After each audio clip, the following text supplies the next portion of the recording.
I'm Ellen Persian. This is Newsmakers, where we love to tell the stories of all the folks at Falcons Landing. We know that some of them are very exciting, some of them are very inspiring, some of them are downright funny. They don't make the morning newspaper, they don't make the TV nightly news, but they should be told, and that's what we do. There are a million stories, and we intend to tell them all. Welcome to Newsmakers. I'm Ellen Persian, and our guest today is Joy Arant, who everyone here at Falcons Landing knows Joy. She's actually one of the founders. Actually, not a founder, but she was here from the very, very beginning. She and Rock, her husband Rock, were the third couple to move into Falcons Landing. And today we're going to hear a little bit about the founding of Falcons Landing, but also I want to tell the story about what her life was like as a military wife and mother. She had some quite interesting stories to tell us. So Joy, tell us a little bit about where you're from and your family. Well, I grew up in Center, Texas. This is about 65 miles from Shreveport, Louisiana. Okay. And my father was a rancher. He had a ranch on the border of Mexico. And when I was a child and not in school, I went with my dad to buy cattle all over Texas, Louisiana, Oklahoma. And then we would take them to market to Fort Worth after they were bred, blah, blah, blah, that kind of thing. Okay. And wherever I could go with my daddy was the joy of my life. And we rodeoed, I barrel raced, and I had a fast pony. And my father, as you well know, most people do a lot of betting in Texas. And my daddy won a lot of money on pony at the end. We barrel raced and raced. And how old were you when you were barrel racing? 8, 9, No, 10. really? Yeah, I started riding when I was 5. My father trained my horse. And my horse, when I couldn't reach the stirrup, Daddy told him to kneel down. And I'd hold on to the reins till I could get my foot in the stirrup and up I'd go. And I worked cattle with Daddy and that kind of thing. Good. Now you were married to Rock. You met him where? In Hondo, Texas. Okay. I had scholarships to go to college. The war was on. And my father had been World War I. And he supported the military.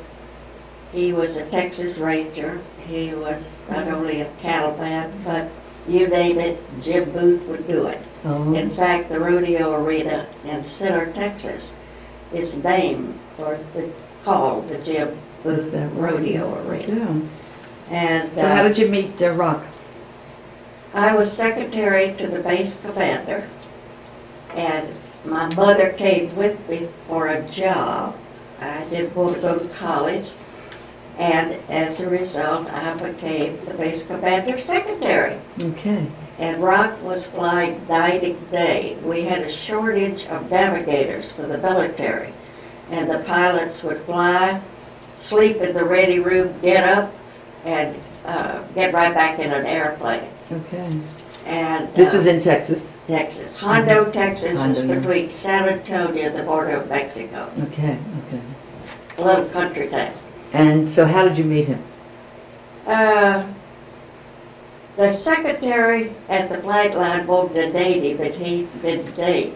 So she called me and she said, "Joy, would you go on a blind date?" So 3 couples of us went to San Antonio to the movie and to dinner and out to dance. And everybody got up, 2 couples got up to dance, and he sat there. I said, "Don't you dance?" He said, "No." I said, "If you expect to date me, you better learn, because I'm not going to sit here." So after that, we started dating. Okay. And 2 years later, one of his interesting assignments was he came to Washington. He kept volunteering to go overseas, and they wouldn't let him go, I guess. And he came to Washington. He had an airplane and 2 crew chiefs. And they would give him and say, "Go down and pick up General so-and-so or Commander so-and-so and fly him to so-and-so." And of course he had to have time in the plane, so he could fly down to Shreveport, Louisiana after Mother and I came back to Center. And we'd go pick him up over there, and he'd come to Center. 2 years later, we got married. We were on our honeymoon on our first assignment in Florida, and he got orders to go to Japan. Okay. And we had been married about 3.5 months. Oh. And so a year and a half later, I finally got my orders. I drove to Seattle, Washington. I had a companion with me. And he said, bring a car. Well, that was time when you couldn't quite get a car, but we got a car.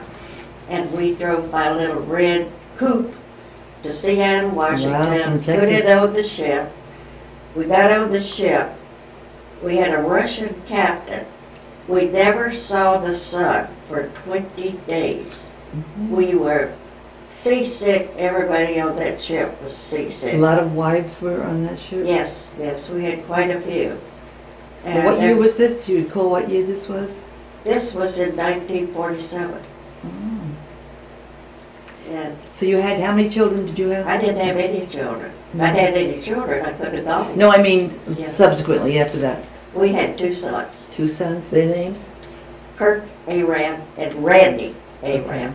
And one of them lives nearby here? Both of them, well, pretty close. Okay. My son, the older son, lives here in Vienna. In fact, he lived here in Vienna before we built Falcons Landing. Oh. And the other son lives about 25 miles out. Okay, now Falcons Landing. You said you told me you were the 3rd couple to move in. Tell us about those early days, planning it and setting it up. Well, what we did is when we moved in, the 3rd, we moved through the window because we couldn't get in the garage because the garage was full of building supplies. Oh. So my sons helped us move in. We had lived in Vienna. Rock had gone to work when he retired from NSA. Okay.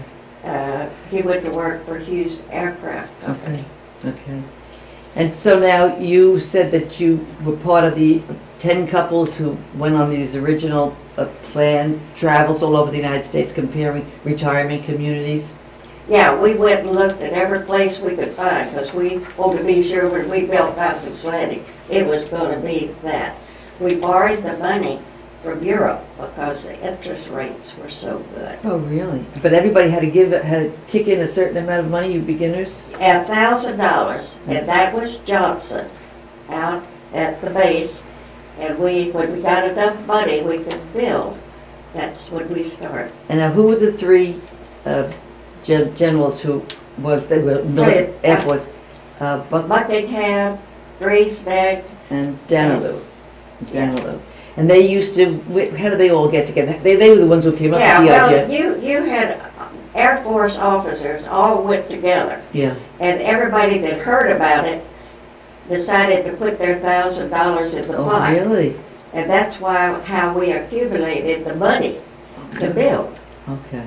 And as I say, we borrowed it from overseas. But you were it was just supposed to be an Air Force community at first. And to start out, and then we opened it up to all services and State Department people and that kind of thing. Now, once you were in there, that was 18 years ago, right? And you've been very, very busy since then.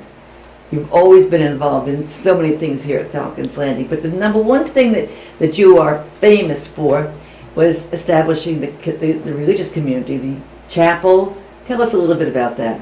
Well, when we got here, they said that would be a meditation room. We said, we could have a chapel. And so John Verband for the Catholic side and B for the Protestant side. And at the time, our first chaplain here was Barbara Rosenblatt's husband. And he was a military chaplain. Okay. So he became our first chaplain. Mm-hmm. And then we started trying to get more chaplains or ministers to come here. So John Verband for the Catholic side, me for the Protestant, and we started calling and what have you. I was a volunteer in our first assignment in Washington at Arlington Cemetery. Okay. And as that, I got to know people at Arlington and other military people. Mm-hmm. And so it went from there. And you were telling me that it's been 18 years and you've only lost only one service. You didn't have a chaplain? And it didn't last very long. We finally got another one in. Right now, we're having a hard time because they've cut all of the forces, and we use retired chaplains and ministers and that type. Well, John Verban was able to get a hold of some Catholic Monsignor priests. Goudreau, yeah. Yes, and Father Goudreau almost made a Catholic out of me. He was a great lovely man. man. Lovely, lovely man. Well, John Verban used to get the chaplains. He was always responsible for finding the chaplains. But then it was taken over by Bill Delaney, right? And he does it now. Yeah. And it's not an easy job, as you say, because these men are all busy all the time. Oh, you know? yeah. There's not that many of them, you know. And General Hicks, who was chief of chaplains for the Army, called me from Pennsylvania and said, "Joy, you want me to come preach?" I said, "When you want to come?" Good. And he called me, he and his wife drove down from Pennsylvania and he preached. Now you also belong to a Bible study. You have a Bible study, right? And tell us about the Bible study groups here. Well, we have Takesian, Chaplain Takesian, teaches the Monday, I teach Tuesday. Then the men have a Bible class here. Oh, yeah, okay. So we just all work together and support each other and whatever. Good. Well, there's another group that meets on Thursday night, because I'm part of that one. Anyway, And they meet up in the card room at 7:30. And they have some Bible study, some prayer, some singing and all that kind of stuff. So it's very active. And the Jewish people have their activities too. Yes. Yeah. And we'll have the National Day of Prayer where we all That's come right. together. Yeah. And then we have different chaplains come in for that, right? Yes. Yeah. We either, Chaplain Jeff will be here, Yeah. and then we will have A Catholic chaplain and a and Jewish chaplain will be here too. Protestant. Yeah. Very, very active community here, I'd say. Yes. You were very, very good at starting it. Could you imagine what would we have done without you? Oh, somebody would have come along. God takes care of St. his Paul. problems. You're St. Paul. You came riding on a horse. Right. Okay, now the chapel committee now meets. There are certain people from both everybody's on We it. come together. And how often do they meet? I think it's 3 or 4 times a year, Okay. unless there's something coming up. And exactly what do they do, the chapel committee? Now, instead of in addition to just doing the religious services and things. Well, we donate money to about 7 or 10 various charities in Loudoun County. Yes, I heard And about the that. military houses. Yeah. They, What do they call it? Friendship House. Yes. Friendship House. Yeah, on bases. Yeah. And if we get a request for something that's happened and we vote. Yeah. I heard that they have the medical missionaries Yeah. get something, the fire and rescue squad, the Yes. volunteer fire and rescue We give a squad. lot of money to The food, yes, Loudoun County food, the fund, fire yeah. station. yeah. I know, I was thinking to myself, everyone gives on Saturday and Sunday or whenever, and you don't know where where is it all going. I think that people would like to know that. They really spread it very thin. I know, one of the people on this committee, the 1970, she was going to do one on the chaplain, and for some reason she decided not to do it, so I don't know why. Okay, now that's your chapel activities, but you're also busy in other things here at Falcons Landing, and one of them is the performing arts. You work with Lou Kreiser. Right. Tell us a little bit about that. What have you done? Well, I think there's been about 6 or 7 productions, Really? and you play any part he tells you to do. And can you tell us some of them? Well, we did Shakespeare's Ladies. We did. What did you play? I think I played Jezebel. Jezebel? I've seen you in some of the costumes that he puts you in. That's living. You should have told me that. I could have listed them. I feel you ought to get Kreiser to give you all of, because I've forgotten them, but I've always had a little bit. One of them I was the screamer. Screamer? Because I was supposed to sing. I said, no, I'm not going to sing. You've got people here who have beautiful voices, and mine don't carry long enough. I said, a screamer I can do, so I became the screamer. And that's, you don't have to memorize the lines, you just have to, right. what does he call it, radio theater, where you just read Yes, the thing? well, that's the way he produces his shows. Yeah. As if you were in a radio studio and That's everybody has a mic. Yeah. Because as old people can't get up, we might fall down, if we move around. Never said, how about remembering all the lines? I mean, we can't remember people's names for a couple of days ago, Right. What's the show that's coming up now? You're going to be in something coming It's up? the Inn at I believe it's Baldpate. Baldpate, yeah. Something. It's ridiculous. It is really ridiculous. Is it funny or? It's funny. It's funny.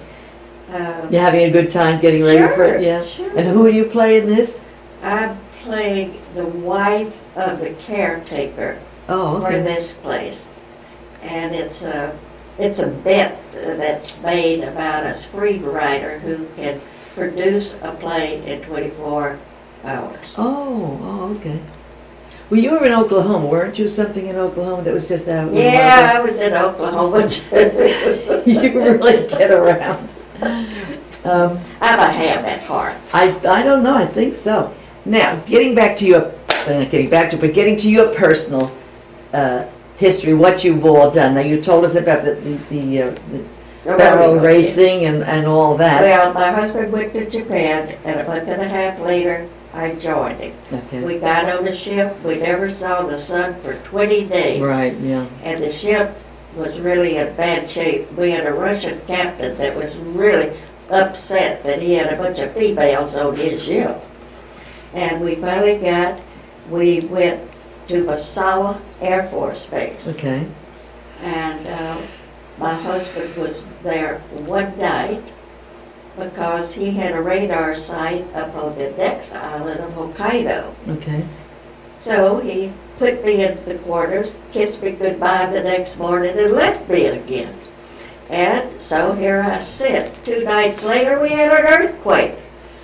And the earthquake, we lost hangars, we lost airplanes, Oh my God. we had holes in the street. The duplex of which I was in alone split right down the middle. Your father and mother should have seen you. Oh, I kept praying. I said, Lord, you almost drowned me, and now you're going to let me die in an earthquake in Japan. Well, the next, as soon as things kind of settled down, and incidentally, everything in that duplex, all the cabinets crushed to the floor. I was in the living room, and I went in a chair to the back of the dining room. And these 2 cabinets with all this china crystal in it on the side came crashing down and missed me about that much. Oh my goodness. So the next morning I went down to the CEO and I said, Sir, why can't I move up to Shitoshi Air Force Base? That's on the island of Hokkaido. And when my husband comes down to fly, I would get to say hello. He said, no, that's a secure site. Next day, I'm back again. He said, I told you no. Next morning, I'm back again. He said, I don't care where you go. I said, give me a set of orders. That's all. You knew your way around. So I got on the train, packed my bags, got on the train by myself, rode up, and the train went in the bottom of a ferry that crossed Oh, you were back on the ferry, a boat again, yeah. going from Honshu to Hokkaido. The train went in the bottom of the ferry, and you sat like this upstairs for about 3 hours across that strait. They gave a pilot about 20 minutes in the water if they crashed. Okay. That's how bad it was. Well, tell us about now Libya. Okay. You went to Libya next? Yes, we went to Libya next. And while we were in Japan, we managed to travel from Hokkaido to the southern island and see all the goodies along the way. next assignment, overseas assignment, was Tripoli, Libya. Okay. And we lived about probably 15 miles from the base. We had a beautiful villa right there on the Mediterranean. British Officers Club was right there where the beach was. And we taught the Brits how to swear dance. Oh, we had a good time that way. Then we finally, are we done? Now I want to hear about your Okay, sheik, with the sheik. So we were having trouble with the Arabs and with Egypt. And so Pappy Spicer, General Spicer, decided to have a rodeo with participants from all of the tribes, from the Brits, and he sent airplanes to Europe to get the animals down. They built a rodeo arena, and we participated. People were participating. And so our houseboy belonged to the largest tribe in Tripoli. And he said, Missy, you want to go over and meet my sheik? I said, sure. Well, I saw this big black stallion. I said, tell him I want to ride his horse. He said, you can't ride his horse. Nobody rides the sheik's horse. I said, tell him I want to ride him. Well, he had enough silver on the horn of the saddle, the breastplate, that kind of thing. I could send both boys to college. And so, of course, I walked up to the horse, stuck my hand out, the horse backed up because the smell was entirely different. And I finally kept talking to him, moved back till I could get my foot in the stirrup. And as I went out, I grabbed for the horn and pulled myself over. Well, when I finally got myself up, I pulled those reins back, and he had like a hackamore bit. And man, that cuts. I pulled him back. He ran straight up. I said, okay, now it's my turn.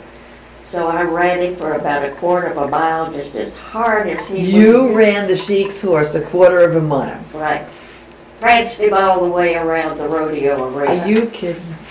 And so, when we got back, and by then, my husband and two sons kept walking, and of course, Arant was about to have a heart attack. Yeah. And the sheik wanted to buy me, not for his harem. He wanted to buy you? He wanted to buy me. And he offered a colt from the horse, several camels, sheep, and goats. And we said, well, we had no way to get them back, and it was very generous. But we could do that. He said, well, he'd buy the boys too. So we said, oh, it's very generous, Ollie transmitted. Oh, we would, but we can't do that. So we thanked him very, very much. We were very, very honored. And General Spicer, when he saw me go around, he said, Joy, what if something happened to that horse? And I said, you think I'd have known him if I couldn't ride him? He said, oh, hell no. What did he want to buy you for? The sheik to ride his horses. I mean, in any kind of display that you were, because you were a woman? Who knows? Oh, okay. But it wasn't for the harem. It was for riding I was the wondering horse. if he, just as a trophy, you know, that you were, this woman could do this. No, the Arabs kind of like blonde-headed, blue-eyed women. Oh, okay, therein lies a tale. Okay, and then while we were there, I managed to go to the Holy Land. Okay. Which was a wonderful, wonderful experience. Yes. Mm-hmm. And we flew to Rome, and from Rome to Jerusalem, and then we went by car, a rest of the trip, and we went Bethlehem, Jerusalem, the Dead Sea, had to throw my bathing suit away. It was so soaked with salt, and the archaeologists were digging out great big jars of with scrolls in them. Oh, yeah. While we were at the Dead Sea. Really? And there were 3 couples and 2 of us ladies and Mr. Daycock, our leader, who was married to a school teacher there in Tripoli. Okay. And he had been reared in Yemen. And he spoke all the dialects. And when we were in Cairo, we went to the museum, we went to the palace, we went to the desert. We were staying in Shangri-La, where the pieces were. And I rode my first camel up to the tomb of the bulls. And I climbed all over the Sphinx and the pyramids. Was this when did this happen? After you retired, or no. This was an assignment in Tripoli, Libya. Oh, out of Libya you did this, yes. And then we went on down to Damascus, and then to Beirut, the hidden city. We didn't go in because we couldn't go in then. And then to Beirut, flew back to Rome. To Libya. Very, very interesting. Why did you come to Falcons? What did you like about Falcons Landing when you got here, or as you've been here? What do you like best about Falcons Landing? The people. The people. The people. Yeah.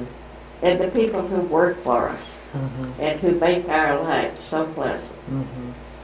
And you told me something that.